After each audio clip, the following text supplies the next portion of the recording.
Hello everyone, magandang tanghali po sa inyo lahat and welcome back to my channel. So, meron po tayo dito dalawang grass cutter.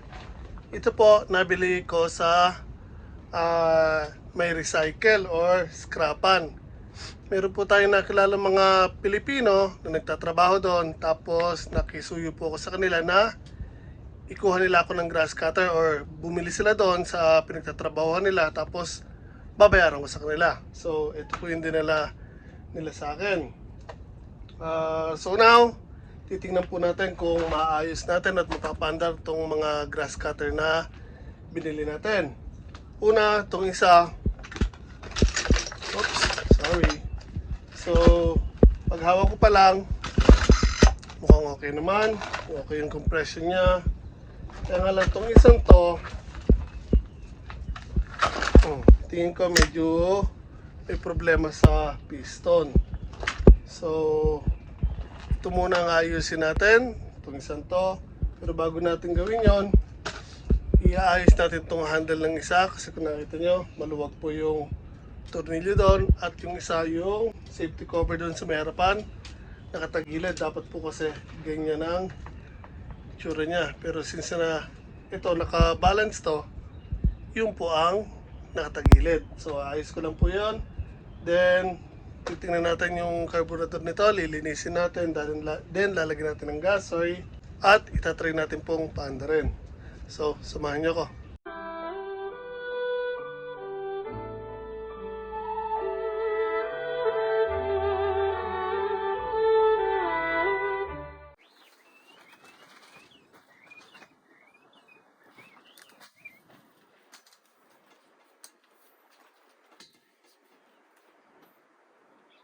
Okay, so, una, medyo itataas pa natin ito ng konti kasi katagilid. Ito dapat kasi pantay ito eh. Kadalit yung ganyan. So, hindi ko alam kung masyadong matangkad yung dating gumamit ito or what. Or maiksi ba yung belt na.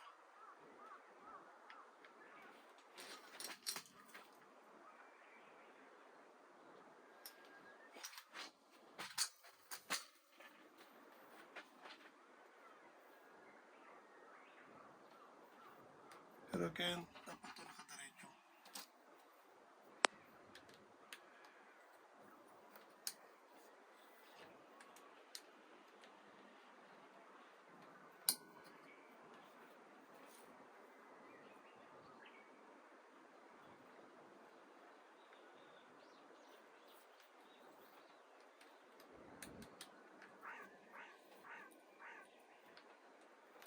So again, ito pong grass cutter na ito ay nabili po natin sa scrapan.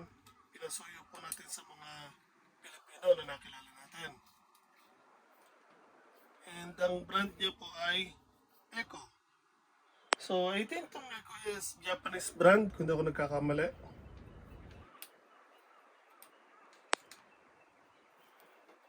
So sa itsura niya, parang slightly used pa lang siya. So hindi natin alam kung bakit napunta sa scrapan. Kasi kung tutusin, malinis, maayos yung ano ba to? Exhaust niya. Ayos pa po, napakalinis pa po. Ang puti pa, walang kakalawang-kalawang. Tapos yung casing niya, halos, ayan, parang brand new pa nga eh. May mga konting gas-gas, pero makikita naman niyo po, ang kinta pa po ng casing. So, again, most likely, slightly used lang po, then nagkaroon ng aberya. Kaya, binenta na sa scrapan. So, itong blade of puro kalawang, pero ito pa yung cover ng blade niya, yung protective cover. So, ibig sabihin, bago or medyo bago pa yung so actually bago pa yung ngipin niya, yung blade niya. Same pa tayo dito. So most likely, binili to tapos it's either hindi marunong or hindi alam nung nakabili yung gagawin or paggamit, hindi marunong siya sa paggamit or something happened kaya hindi na nagamit, hindi natin alam. Pero again, bago pa siya eh. Madumi lang siya, means ibig sabihin nagamit siya pero hindi siya gamit na gamit, siguro ilang beses lang siya nagamit. Kasi nga sa nakikita pa lang natin napakalinis po niya. So hopefully minor lang ang problema nito, bago pa. So means kinalawang yan kasi napabayaan. So hindi natin alam kung sa scraper na ito kinalawang or doon pa lang sa may pare. So hindi natin sure. Tingnan natin yung spark plug.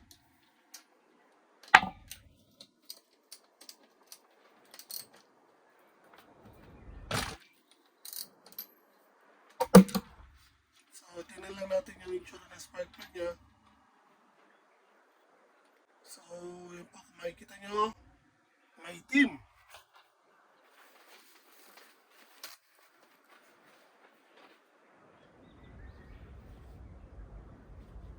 Sunog. May sunog. Okay guys, kumuha lang po ako ng pagdiliha. So, meron na akong iniisip kung ano naging problema nito or ano nangyari dito. So, most likely, kung sino man yung dating may-ari nito, nakabili nito, or gumamit,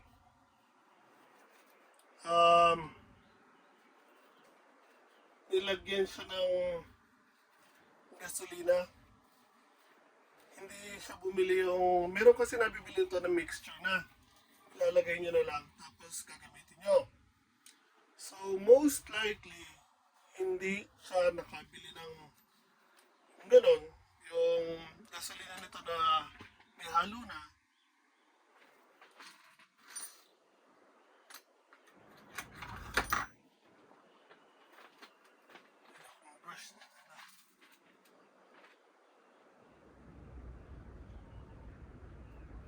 So, tulad ng sinasabi ko, most likely, yung nakabili nito, gumamit nito na last,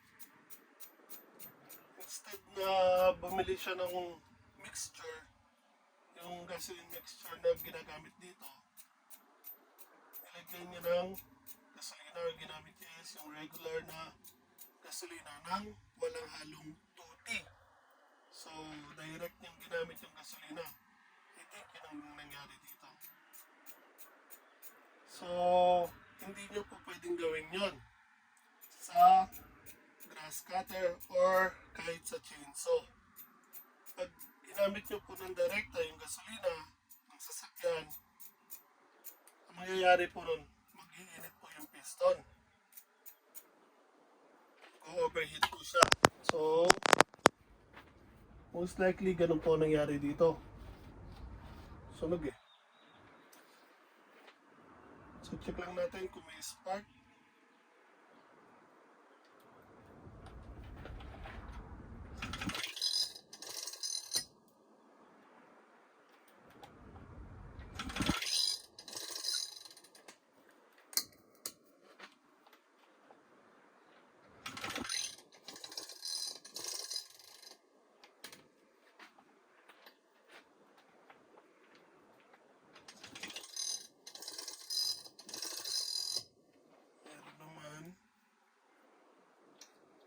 So now, i-check lang natin ng light yung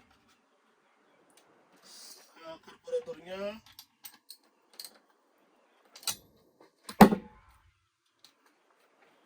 So again, hopefully minor lang ang problema nito.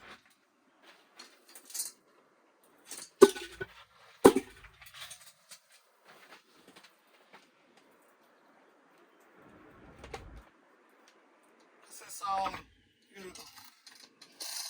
Pag hinihila ko, wala siyang problema.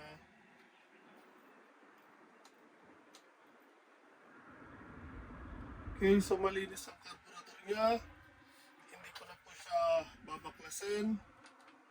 Kung madumi yung carburetor nito, babaklasin ko at lilinisin. Pero again, hindi po yung sa spark plug niya kaya sunog dahil ang tingin ko again dahil po dun sa I think ginamit ng dating may-ari nito is gasolina, hindi yung mixture na pang grass cutter talaga. So now lalagyan lang po natin ng gasolina at lalagyan natin ito.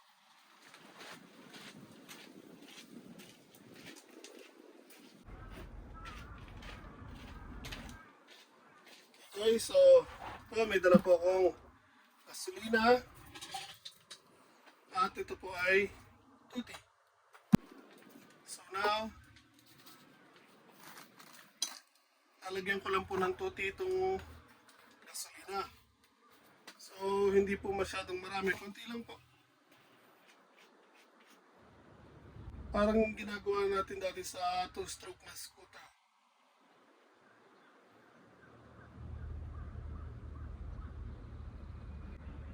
Kunti lang guys. Para lang po hindi mag-init ang piston ng grass cutter. Sa chainsaw ganun din po. So, pag nag-init pa rin po siya, pag madali mag-init, lalo na pag chainsaw. Sa chainsaw kasi mas madali mag-init pag kulang sa tuti, hindi katulad sa grass cutter. Sa grass cutter walang problema pag kulang ang tuti, under pa rin po yan. Pag sobra naman, palyado yung under niya. Pag sa chainsaw naman, pag kulang ang tuti, mag-iinit po agad at mag-overheat yung motor ng chainsaw. So, once mag-overheat yun, automatic mag-shutdown po yung motor ng chainsaw.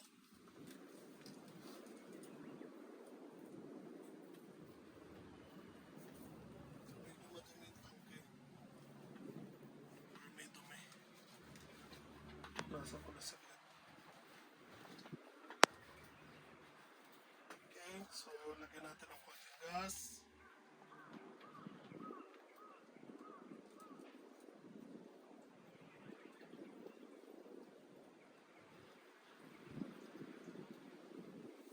Wala pa po tayong ginagawa dito. Pupunta doon sa nilinis lang natin yung spark plug. Tinignan natin yung carburetor. Tinuwid lang to. Pati yung filter sa plate.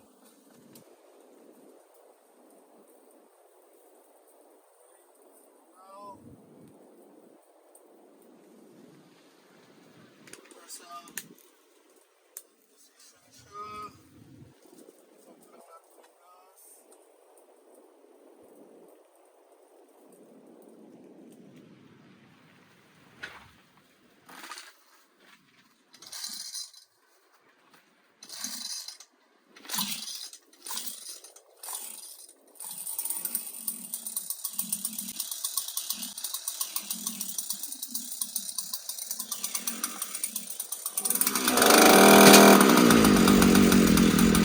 Nakalimutan ko tanggalin yung guard ng brake.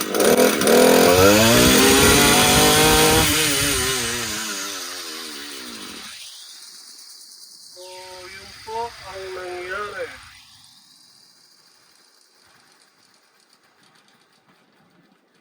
Okay, so umandar siya. Wait lang.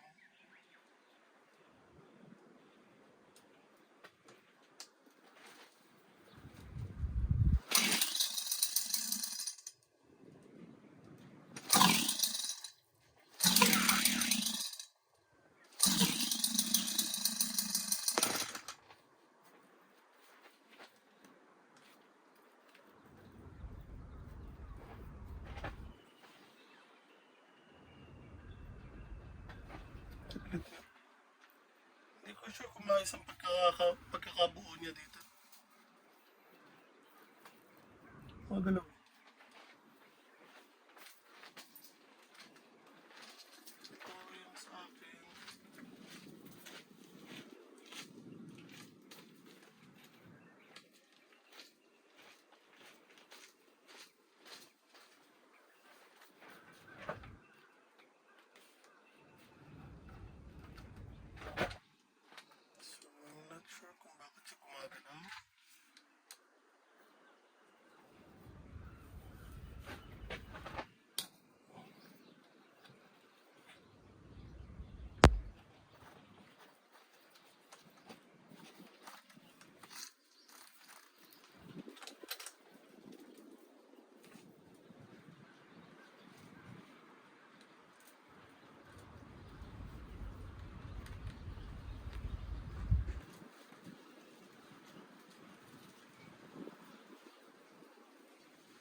ganyan, parang umiiyak.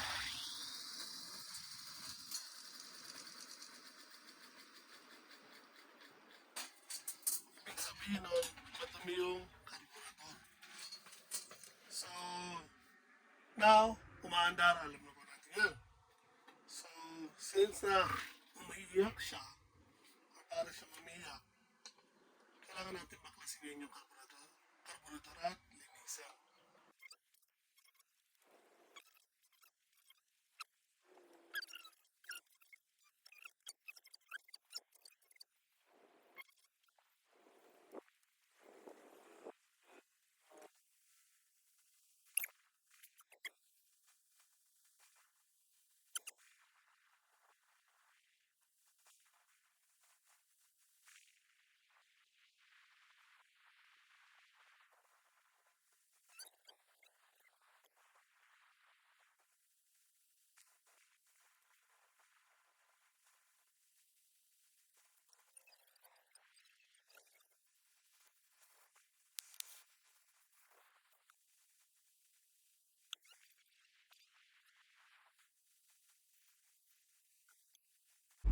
Hello guys, so second day na po.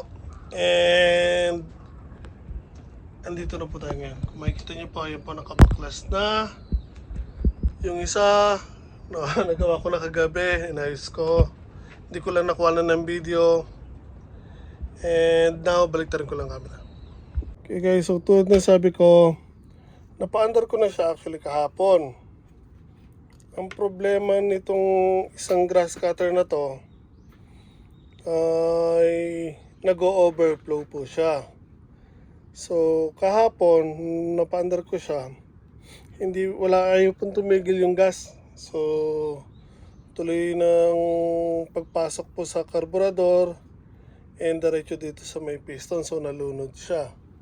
So kahit anong gawin ko, pinabaklas ko yung spark plug, yung karburador, tutuyuin ko siya, then na-under ulit siya, pero mamamatay kasi nga masyadong malakas yung pasok ng gas. So, ayan po.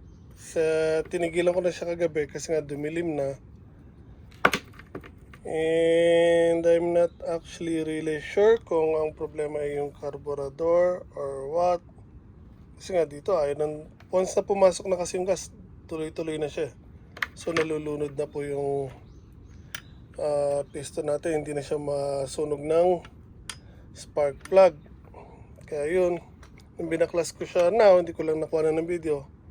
Ito puno, hindi naman puno, pero maraming gas po sa loob, kaya hindi po siya masunog ng spark plug, kaya hindi po magtuloy. Under lang saglit, mamamatay. So now overwhelm yung spark plug. So there, binaklas na po natin, nilinis ko na. Tinignan ko na rin itong block kung may gas-gas, hindi po, or wala po. Hinawakan ko yung loob ng block, makinis, walang problema. Piston, okay din, walang wear and tear. Ayos din, bukod dito sa ibabaw na itim or sunog na sunog, nilinis ko na po, okay na. So wala na rin gas dito sa loob ng piston. And now, ibabalik natin siya. Itong exhaust niya, bigat masyado. Hindi ko pa nababaklas yung loob. Ito, pwede mo kasi buksan to. So later on, bubuksan ko siya, titignan ko yung loob. Sprayan ko lang kasi ng contact cleaner para malinis ng konti. Kasi dumaretso din or lumalabas din dito yung gas kanina or kagabi.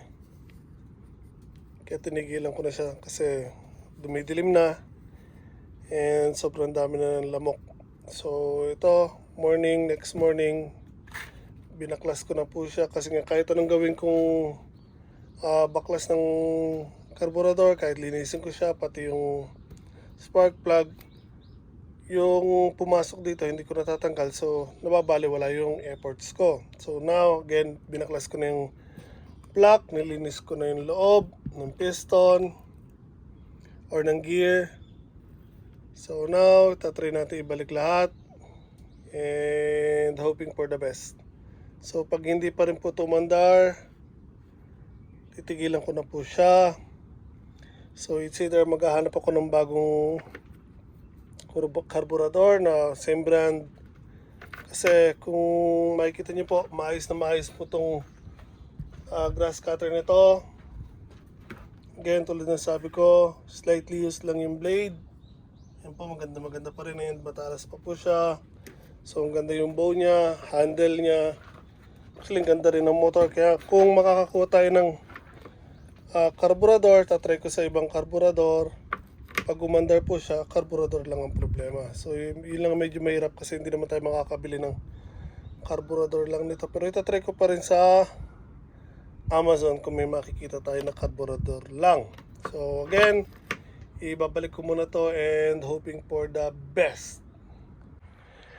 Okay, so it's been a week. Simula nang huli ko tong hinawakan guys. So tulad ng sinabi ko sa inyo, nag-overflow siya. Umabot na po tayo sa punto na binaklas na po natin yung block and nilinis yung loob. Kasi nga, once na mag-overflow na siya, tuloy-tuloy po yung gas, so hindi po siya natigil. Kaya kahit umandar lang po siya saglit, malulunod din, mamamatay po agad. So again, ayan po siya. And ito po, umorder ako ng bagong carburetor. So ito na po yung ilalagay natin na replacement. So brand new po yan. Umorder tayo sa Amazon. So ikakabit ko lang to. Siyempre meron siyang kasama, yan, mga gasket niya, paper gasket. So ikakabit ko lang po ito. Hindi ko na po kukuha na ng video sa pagpapalit ng carburetor. Then pakita ko na lang sa inyo after ko may kabit tong bagong carburetor. So baklas muna ulit ako. Okay, hello guys. So, continuation pa rin po ng pag-aayos natin ng grass cutter. Again, yung isa po okay na. Pwede na po natin gamitin. Ito po, yung nag-overflow. Again, napaltan ko na po siya ng carburetor. So, bago na po nakakabit sa kanya. Ma-under na po siya. Pero, kapag pinapa-under ko siya, meron pong tumutunog sa loob. So may lumalagitik.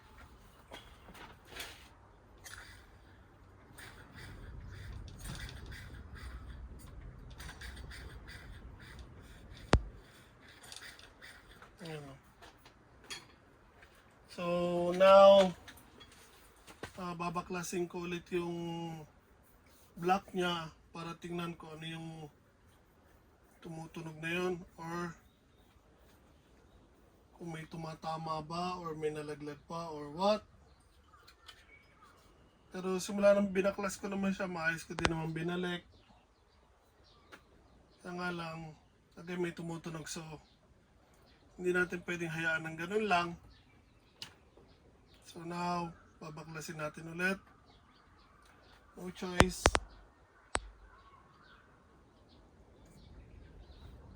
So, again, ang carburetor natin, okay na. Hindi na siya nag-overflow. Pina-under ko siya. Ma-under na po siya. Kaya lang, may lumalagitik sa loob. Kaya, tinigil muna natin. And now, imbistagahan natin ulit kung ano yung lumalagot.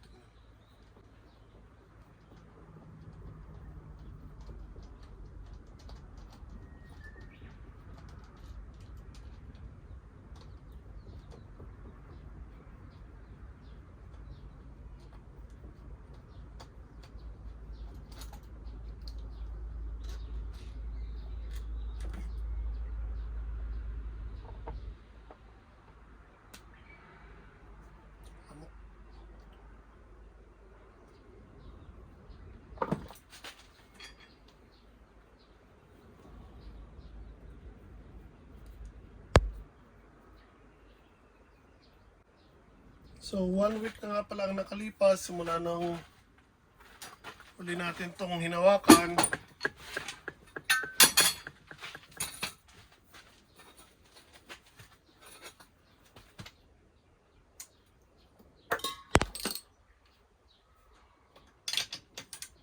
So, naka-order ako ng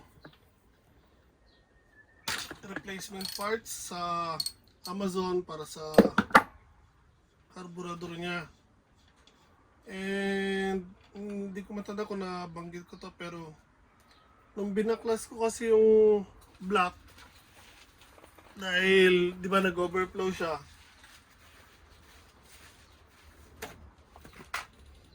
nung binaklas ko yung block kasi, siyempre nakita natin yung piston. Binaklas din natin yung piston kasi. And nung binalik ko, napansin ko medyo maluwag yung piston ring. So actually dapat papalitan din natin yung piston ring. Kaya lang, wala akong makitang binebenta or tinitinda sa Amazon.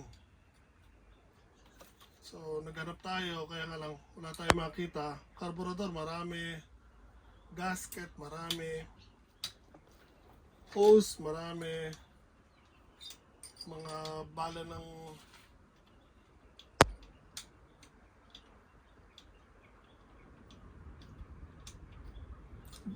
bala ng grass cutter or blade. Marami.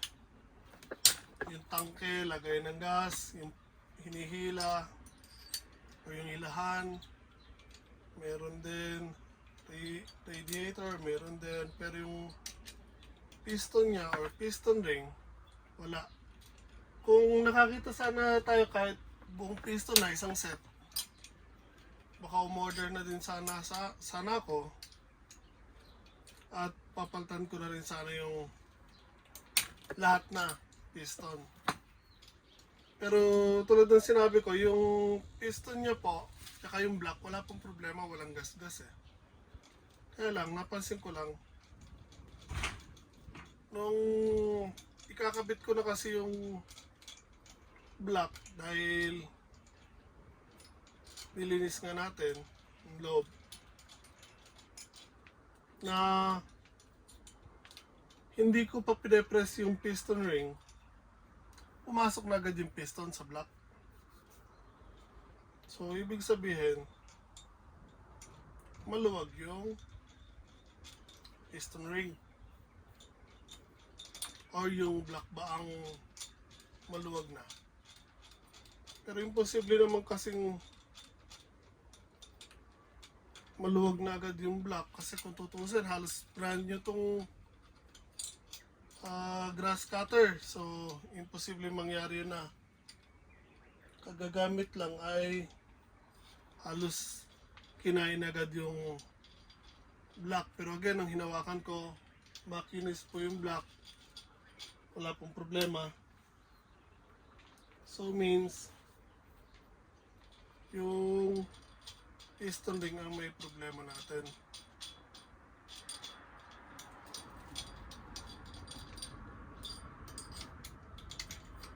Pero after ko na may ibalik, wala man po problema. Umaandar pa rin kahit ganun siya. Kaya nga lang, narinig ko nga kanina, kagabi actually kahapon. Kinabit ko kasi yung carburetor actually kahapon. After work, maaga ako nakauwi. So maaga ako lumabas sa trabaho kasi kahapon. Kaya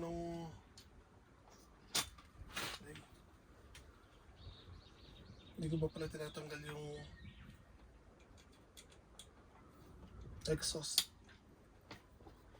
So tulad ng sinabi ko kahapon, kasi maaga akong nakalabas sa trabaho. Kasi medyo sama yung pakiramdam ko, na-injured kasi ako kahapon. So yung balakang ko, medyo hirap akong lumakad kahapon. Kasi meron akong binabaklas na nanigas or namong bakal sa loob ng nabe o yung salinan ng tinuno na bakal na actually mataas pa sa akin. So, mataas pa sa akin, ganyan siyang kalapad, mula taas hanggang baba, may bakal na namuo. So, nung binabaklas ko siya, nung binata ko, puwersa yung likod ko. Kasi nga buo yung bakal, hindi mo siya basta matanggal. So, kinailangan gamitan ng puwersa. Ang problema nito, yung likod ko ang napuwersa. Ayun. Umaga pa lang, halos di ako makapagtrabaho ng maayos. Kaya nga lang, kailangan kong gawin yung ginagawa ko. Kaya, ayun, lalo ko napuwersa.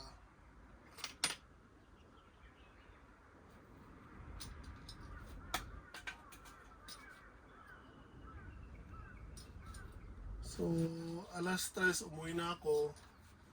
Pero pumunta pa rin ako dun sa garden ko sa kabila.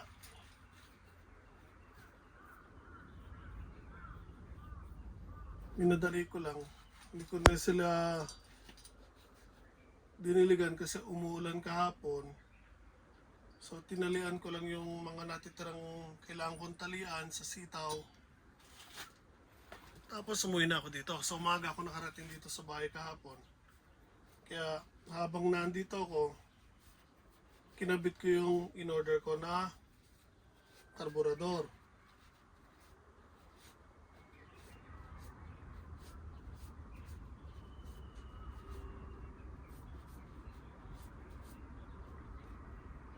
And pinaandar natin. So tulad ng sinabi ko, umandar po siya. Pero may narinig akong tumutunog.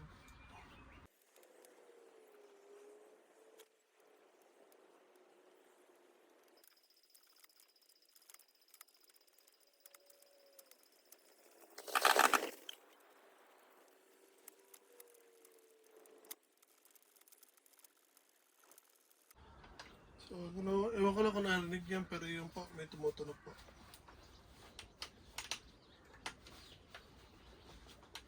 So, now, sprayan ko lang para matuyo ng konti. And kung may dumi man sa loob, baka hoping tumalsik.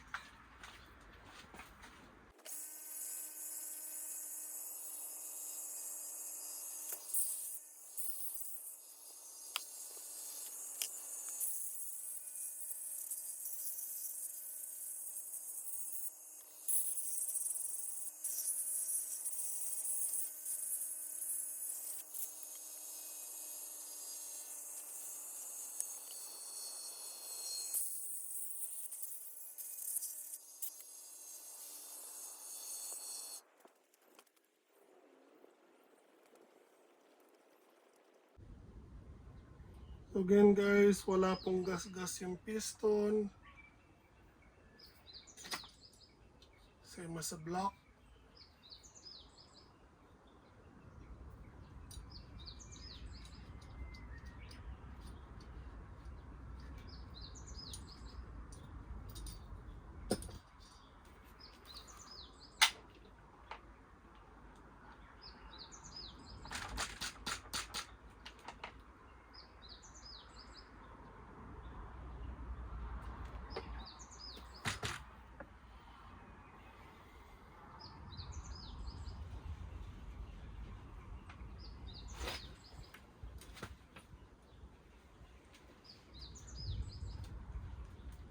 So, ang piston ring,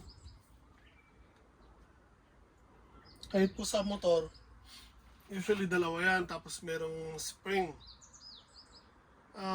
Dito naman po sa grass cutter, dalawa lang po, pero walang tensioner or walang yung spring sa pagitan ng piston ring. Pero, yung connection or yung end ng piston ring, pero kasing parang groove yun, kabilaan, parang ganyan. Yung isang side maikse, yung isang side mahaba. So ganyan po yan. Meron po tatamaan na parang lock po yun or pin. So yung taas at ilalim, hindi po magkapantay dapat yon. Sorry. Hindi magkapantay sila na ganyan. Dapat magkataliwas. So kung nandito yung isang end ng piston ring, dapat po yung isa nandito or nakaiwas po pag ganun. Hindi po yung parehong sa same spot yung ends niya kasi maaari po magkaroon ng singaw yun. So again, iba po yung pwesto niya, yung ends. So bago natin ibalik yung piston sa block, kailangan masigurado natin na nasa tamang lugar yung piston ring.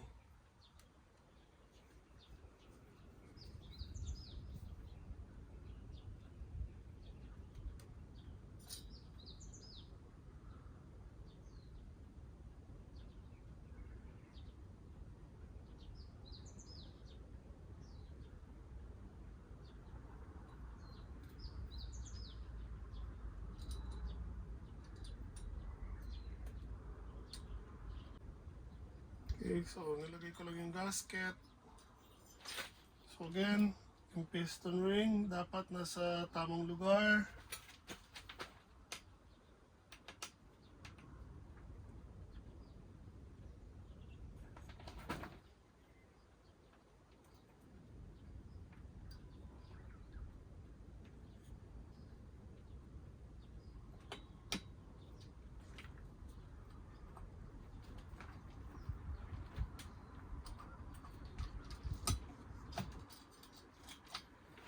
So yun yung sinasabi ko. Walang kailangan masyadong puwersa. Pumapasok agad yung piston kahit di mo i-press yung piston ring. So hindi dapat kasi ganon. Pero ganon na nangyari. So doon pa lang, alam ko dapat may singaw na yun eh.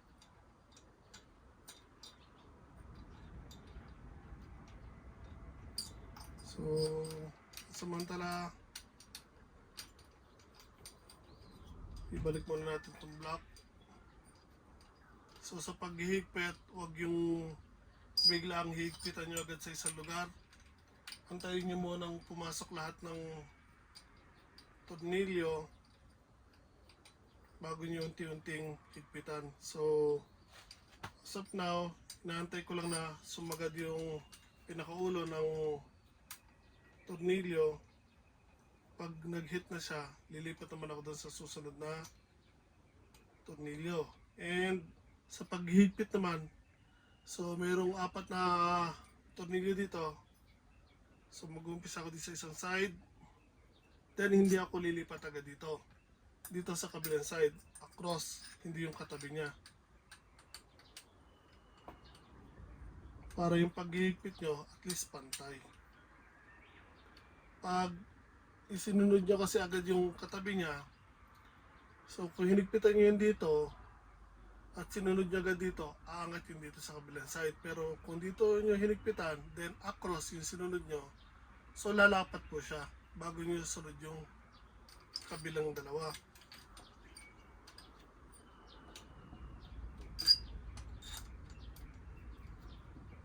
Okay, so naigpitan ko na. Ngayon naman, bibigyan natin ng konting pwersa para mag-lock.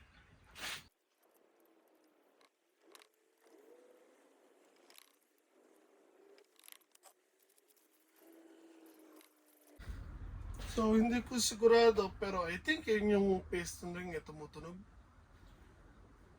Dahil nga sa tingin ko maluwag.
Okay guys, so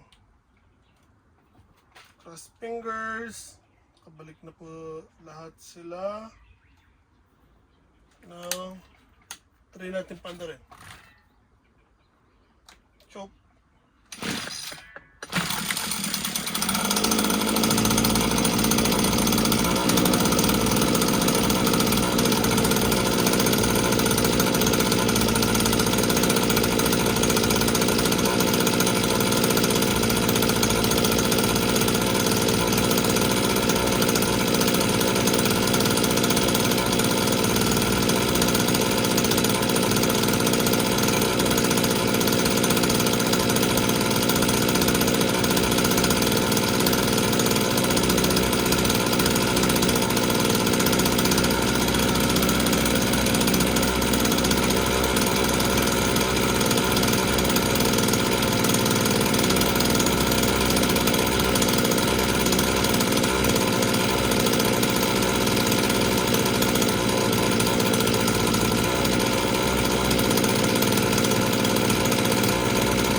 Sorry.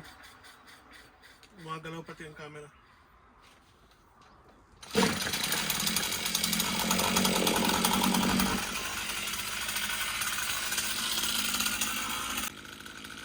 Okay guys, so yan po. Finally, maandar na po. So now, pinapatulo lang po natin siya. And pwede na natin siyang gamitin. Ay, pinahirapan ako nito. So now, medyo nag-iinit pa rin siya pag tumatagal. So, lalagyan ko ng konting tuti yung gas niya. And kailangan natin pumili yung tono niya para mawala yung pangatan. So, sana po nagustuhan niyo po ang simple binagi ko sa inyo. Ito po yung grass cutter natin. And ayun po, nag-iinit na naman siya. So again, lalagyan ko ng konti tuti yan kasi I think ang problema niya yung sa piston ring na or sa piston. Pero ayun po, napanda na po natin, kaya nga lang again. I think kulang sa tuti. Pag nag-iinit siya, nagsha-shutdown. So yung overflow, nasolusyonan na po natin. Pinalitan natin ng karburador, bago na po yan. So next thing na if ever naman na magkaroon pa ng problema to, yun na lang pong piston ring. So hopefully makakita tayo. Kung hindi man, hanap tayo sa recycle ng same model. Then titignan natin kung maayos yung mga piston ring nila or piston. Try natin paltan. So sana po nagustuhan niyo po ang simple vlog ko sa inyo. Kung magawa niyo naman po, pakilike naman po ang video na to. Share sa mga kaibigan niyo and subscribe po sa channel ko. Malaking tulong po yun para sa akin. Ingat po tayo lahat, brother.